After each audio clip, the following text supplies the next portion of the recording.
Hey everybody, so a special subject for us today, and I've got a really great helper here with me, Townley. She is an expert on this subject.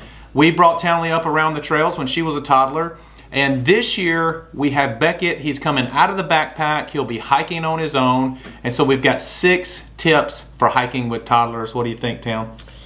Yeah, I think it's gonna be rocking. Gonna be rocking? All right, let's get it going.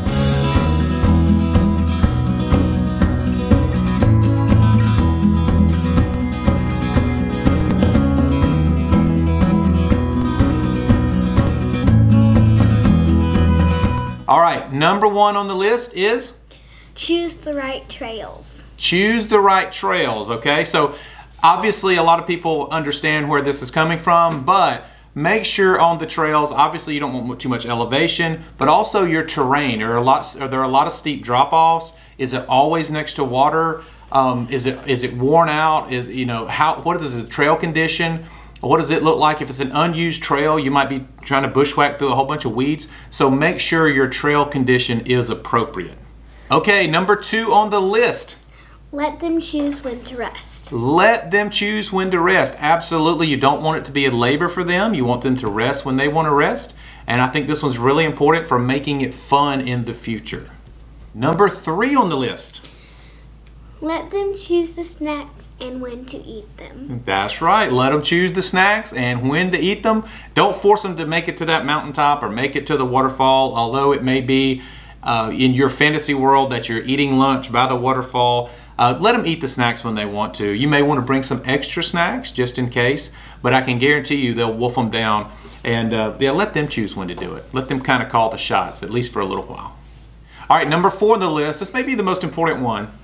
Let them lead the way. Let them lead the way. Let them set the pace. And I would go ahead and assume you may not even finish the trail you start off on, okay? So just let them set the pace, especially the first few times. Don't have any set distance. Don't have any set destination. Just get them out there, start them hiking, teaching them about rocks and roots and big steps and all of that stuff, and really let them set the pace. All right, number 5 on the list. Be ready to carry them. Be ready to carry them. Even though we're dropping the backpack this year, I'm going to go ahead and assume I will still be carrying Beckett a fair amount. So if they ask you to carry them, just carry them. Don't force them to continue to hike. Beckett will only be 3 this year, so go ahead and be ready to tote that little booger out of the woods. All right, number 6 on the list, and I think this might be folks' favorite. Let them get dirty! That's right, let them get dirty. So if that means bringing an extra towel, an extra change of clothes, anything like that, be prepared to let those kids get dirty and enjoy being outside. I hope you enjoyed today's video. If you did, make sure to hit that subscribe button and join us over on Instagram. We've started to gather a following over there as well. Thanks, everybody.